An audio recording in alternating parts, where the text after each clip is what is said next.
يقول راجي عفو رب سامعي محمد بن الجزري الشافعي.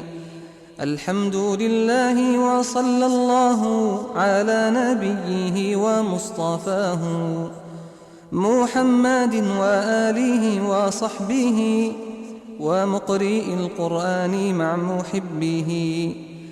وبعد إن هذه مقدمة فيما على قارئه أن يعلمه، إذ واجب عليهم محتم قبل الشروع أولا أن يعلموا مخارج الحروف والصفات ليلفظوا بأفصاح اللغات، محرر التجويد والمواقف وما الذي رسم في المصاحف.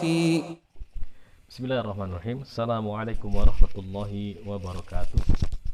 Alhamdulillah hamdan katsiran thayyiban mubarakan fihi kama yuhibbu rabbuna wa yarda. Asyhadu an la ilaha illallah wa la syarika lahu wa asyhadu anna Muhammadan abduhu wa rasuluhu ma ba'd.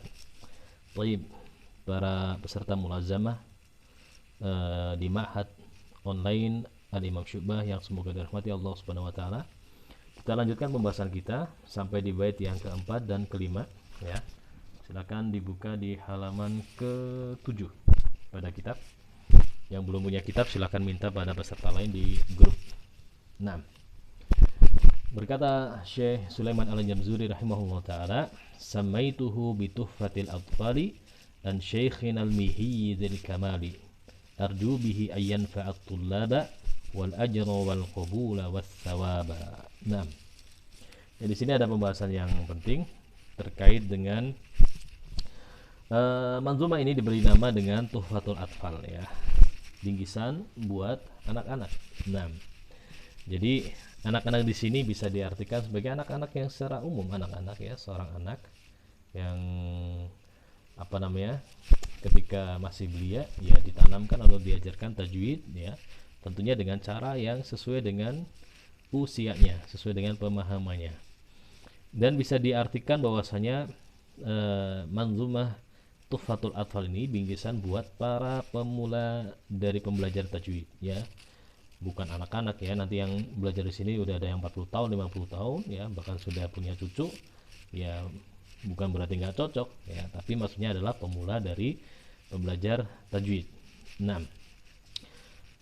Baik, kemudian di sini juga disebutkan bahwasanya beliau mengambil ilmu tajwid ini dari salah satu gurunya. Dia hanya menyebutkan satu orang gurunya, yaitu Al-Mihi, yang bernama lengkap Syekh Nuruddin Ali bin Umar bin Hamad bin Umar bin Naji Al-Mihi.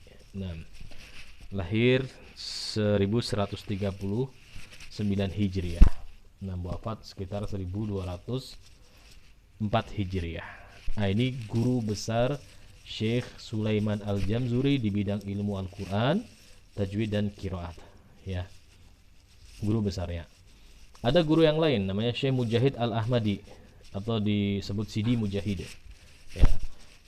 Syekh Mujahid Al-Ahmadi ini yang memberikan Syekh Sulaiman Al-Jamzuri dengan julukannya Al-Afandi. Al-Afandi bisa bermakna dari bahasa Turki, bisa bermakna Sayyid ya, seorang yang mulia, atau bisa bermakna dengan orang yang sangat cerdas ya, ini julukan beliau.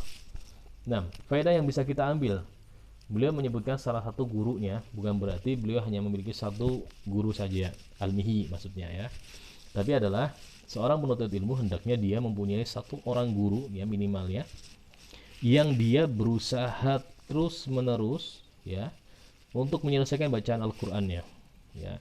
Dia bertalaki Al-Qur'an kepada satu orang guru, setelah selesai mengulang lagi, dan seterusnya. Ini jauh lebih baik daripada antum memiliki banyak guru tetapi tidak pernah menyelesaikan satu kali pun. Nah, ya, nasihat buat kami, banyaknya daurah yang tersebar baik secara online maupun offline ya. Mungkin kita ingin ya, wah ini masya Allah kayaknya bagus, oh di situ masya Allah kayaknya ustadznya terkenal dan seterusnya. Tetapi antum harus istiqomah dan antum usahakan cari satu guru yang menjadi panutan antum, yang di situ antum akan kembali kepadanya, merujuk kepadanya. Bukan berarti kita taklid ya, tetapi kita berupaya untuk serius ya, mengambil ilmunya secara rutin ya. Nah, dan kriteria memilih guru tentunya ya, dari nasihat dari kami, antum carilah guru yang satu, paling tidak beliau adalah orang yang lurus akidahnya ya. Ini dasar ya, dasar seorang menentukan panutan apalagi dalam ilmu agama, cari yang lurus akidahnya. Nah, kemudian yang kedua adalah cari guru tersebut yang memiliki adab yang mulia ya, akhlak yang mulia. Nah, ini juga sudah banyak dicontohkan pada ulama terdahulu ya, akhlaknya baik. Termasuk kita lihat pujian dari Syekh Sulaiman Al-Jamzuri terhadap gurunya Al-Mihi ya. Walaupun di sini para ulama memberikan catatan ya, karena beliau memberikan julukan di bait yang keempat ya, an Syekhin Al-Mihi Zil Kamali. Nah, ini pujian dari seorang Sulaiman Al-Jamzuri kepada gurunya dinilai terlalu berlebihan begitu ya. Tetapi al-kamal di sini kan hanya bisa kita sandarkan pada Allah Subhanahu wa taala. Tapi maksudnya adalah bahwasanya sosok Al-Mihi di sisi Syekh Sulaiman Al-Jamzuri adalah sosok yang sangat baik menurut Syekh Sulaiman Al-Jamzuri. Beliau memilih guru ini, guru utama beliau ini karena dari sisi banyak hal ya. Kebaikan dari sisi fisiknya ya, secara fisiknya Al-Mihi dikenal orang yang fisiknya bagus, berwajah tampan dan seterusnya. Kemudian keilmuannya juga bagus. Nah, dan seterusnya. Itu sehingga Syekh Sulaiman Al-Jamzuri memujinya dengan pujian yang sangat tinggi. Tapi kita tidak bisa samakan pujian ini dengan sifat Allah ya, tentunya al-kamal yang ada batasnya, tidak yang secara mutlak ya. Begitu catatannya di situ.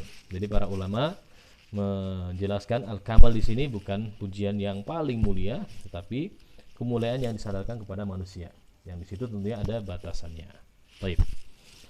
Kriteria memilih guru, baik akidahnya, baik adab dan akhlaknya, kemudian dia memiliki pemahaman terhadap ilmu ya, dirayahnya dia menguasai, dan juga dia memiliki sandaran riwayah atau memiliki sanad. Nah, tentunya jika terkumpul 4 kriteria ini, maka antum pegang terus guru ini sampai kapanpun, sampai akhir hayat kita, supaya kita bisa mengulang bertalaki terus menerus, walaupun kita sudah selesai 30 juz, ulangi terus dan terusnya. Adapun guru-guru yang lain bisa buat tambahan kita. Nah, kemudian ya, di sini Syekh Sulaiman Al-Jamzuri juga mengatakan arju bihi ayan fa'at tullaba wal ajra wal qabula was thawaba. Nah, dia berharap dengan adanya manzumah ini, Tuhfatul Atfal ini, bisa bermanfaat kepada penuntut ilmu, dan beliau mengharapkan amalan beliau ini diterima di sisi Allah, mendapatkan pahala dan bonus pahala. Nah, jadi al-ajr dan as-sawab ini maknanya sama, tapi as-sawab ini adalah tambahan pahala. Makanya bagi antum yang seorang penuntut ilmu yang cerdas, maka hendaknya ketika antum mendapatkan materi yang sama sekalipun ya, walaupun sama, di sini belajar Tuhfatul Atfal, di sana Tuhfatul Atfal, di sana Tuhfatul Atfal, walaupun sama kitabnya, maka seorang penuntut ilmu yang baik selalu bisa menuliskan faedah baru di setiap pelajarannya. Nah, supaya apa? Supaya nanti buah tambahan pahalanya antum pun akan berlipat-lipat. Ketika antum membiasakan hal seperti itu, antum ajarkan kepada murid-muridnya, maka tentunya antum mendapatkan pahala dan tambahan pahalanya yang terus menerus sampai ketika kita menghadap Allah Subhanahu wa taala itu masih mengalir. Ya, harapannya seperti itu. Nah, wallahu alam, kita lanjutkan di sesi berikutnya. Barakallahu fikum. Assalamualaikum warahmatullahi wabarakatuh.